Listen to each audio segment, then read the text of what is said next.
Good morning, everyone from Washington, D.C. This is Justin with We Are Change Orlando. Just want to give a quick update. Yesterday, we were in Hagerstown, Maryland with the People's Convoy.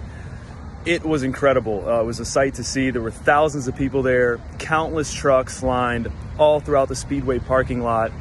They had a big rally there with speakers. There were doctors that spoke. Dr. Peter Corey, I think is his name. Some of the organizers from the People's Convoy. And it was just really an incredible spectacle. I mean, there was food and donations everywhere. There was people, everyone was super friendly. There were people from all over the country. You know, obviously people have driven from California across country in this convoy on the road to DC. There's some videos that I posted on my pages that you can find with the flag demonstration and just some recaps of the day out there. Back in DC last night, complete adventure trying to find our way to and from Hagerstown, but we did. And we're back here in DC awaiting the convoy's arrival today. We just got update that the convoy is going to be circling the beltway and they are on their way here now. They'll probably be here in about 2 hours. So the big question everybody has is, why didn't they arrive yesterday? Why didn't they arrive during the State of the Union? Why have the details been so scarce? I feel the same frustration. Imagine trying to plan a trip around this and be here at the right moment and they just keep pushing it back, moving it around. Is it confusion? Is it paranoia? Is it a chess game? I really don't know the answers to the questions. We're gonna find out today though, for sure. There were organizers that spoke last night and they said, I'm driving my truck down Constitution Ave by the White House. There was another person that spoke up on the stage and said, I am begging you not to go into DC. There is a real sense of fear and paranoia from January 6th. It's just the facts. I could sense it. You could hear people talking about it. People think it's going to be a trap. People think it's going to be a setup. So there's a rift. There's some disagreements in the ranks, and it sounds like a group of people still want to drive into DC. It sounds like a lot of people still want to just circle the Beltway and not come into the District of Columbia specifically. We're going to find out. We're going to be stationed hopefully up by the Beltway, and then we're going to see if anyone comes into town. So that is the million-dollar question everyone has, and it looks like today is the day. So we're going to find out. We're going to be posting more. My live feeds have been crippled. I cannot really even do anything. I think I went live on Facebook last night with up to 5,000 friends almost. Not a single person entered the live. So they're just suppressing it to all ends. So I'm just going to be making shorter videos like this and upload them with updates and take better quality videos and upload them later. Washington, D.C. is covered in police and National Guard. We noticed are parked around in military vehicles. They're also parked in unmarked white vans all around town, not just right up against the Capitol, but even in residential areas, like at street corners with stop signs. You'll just see an unmarked van with National Guard inside and police maybe behind or in front of them. So they're everywhere. They're prepared for today. There's even been dump trucks and larger trucks parked at the exits, and like I was saying in another video, people think that is to prevent the convoy from entering into DC. So we're going to see what happens today. Stay tuned. Thank you all so much for the support. Thank you to everyone who donated to get us out here on this trip, and we'll continue to bring you more videos and pictures as the day progresses. Thank you. Peace.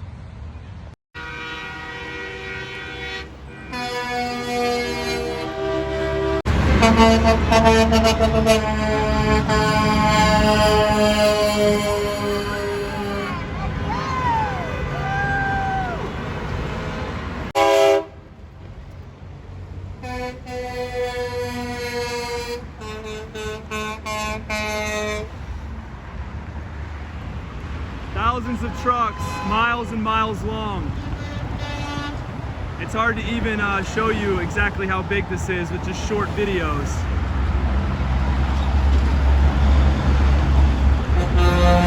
We are currently camped out at exit 31A, Georgia Ave, the northern part of Washington, D.C., where the People's Convoy, among many other convoys, have amassed thousands of vehicles. to say no more mandates and no more tyranny.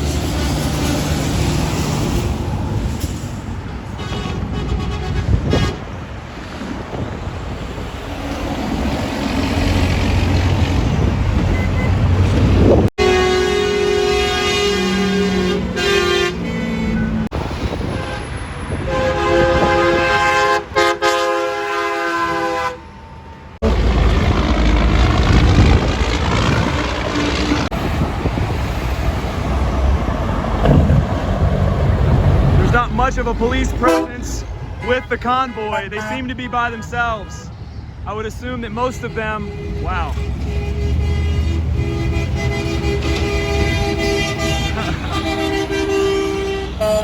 I would assume most of the police are stationed in places to make sure they don't enter into the DC area.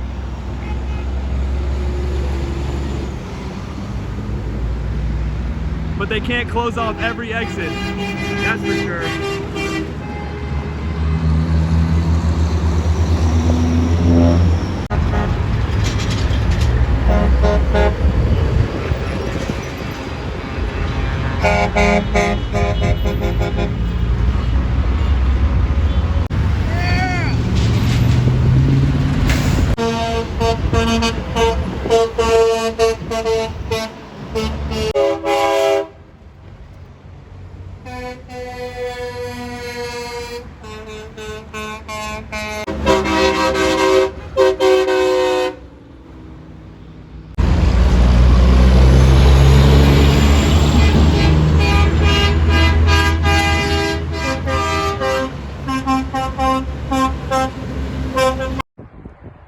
Well, here we are, Sunday, February 6th.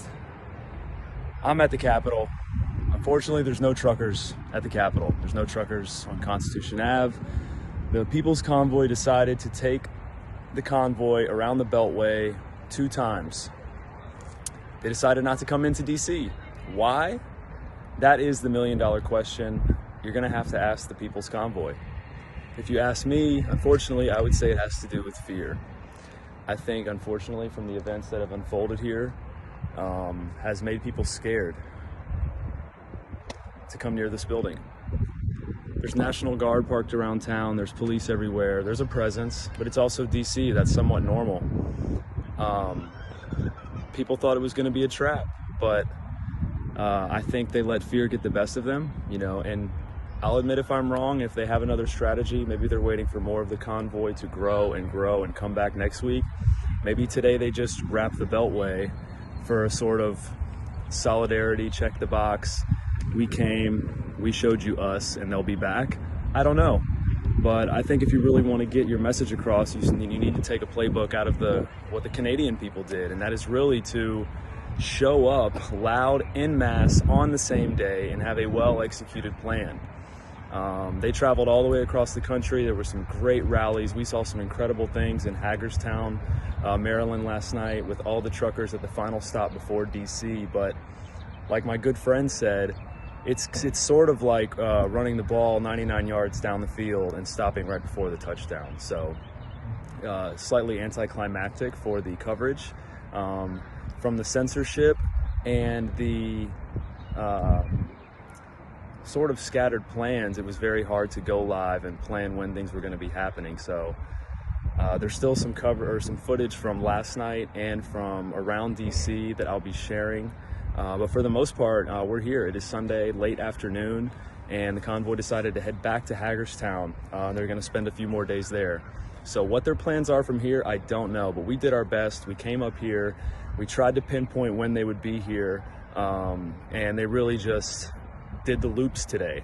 There's plenty of footage. It's going to be drone footage. I know there was a lot of live feeds out there today, and I've got some coverage from that Beltway loop too. We stood right along the highway and caught a lot of it. So that was really cool to be a part of, and it was really great to see. It was very empowering to see all these people come out, but it was also sort of a letdown to see no one come into DC, and I think let fear get the best of them. Maybe it's a chess game.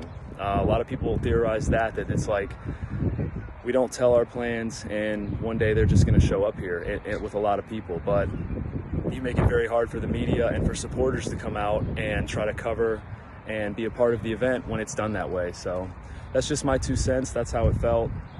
A lot of people called DC a war zone. They said it's a war zone down there. It looks like, I called it martial law vibes. It had that feel. You've got guardsmen parked on corners and people in military gear kind of patrolling, but it wasn't a war zone. And I think that is another sort of clickbait way to say it, and it also scares people more to come here. So as you can see, right here at the Capitol, there is a large fence, or some guardrails constructed around the front again, just like these. Actually, you can see these barriers, but it's nothing crazy. We're on the backside right now, and I'm standing right up against the building. So that's pretty much the report here from on the ground Sunday. The convoy came a day late and did 2 loops around the beltway, and that is as much as they've done so far. So stay tuned for more. I may have some more updates for you, but if not, we will be flying back tomorrow. And I thank you all so much for following along this journey and continuing to support all of the work that I do and other independent journalists out there, so we can bring you some honest coverage. Thank you so much. Peace.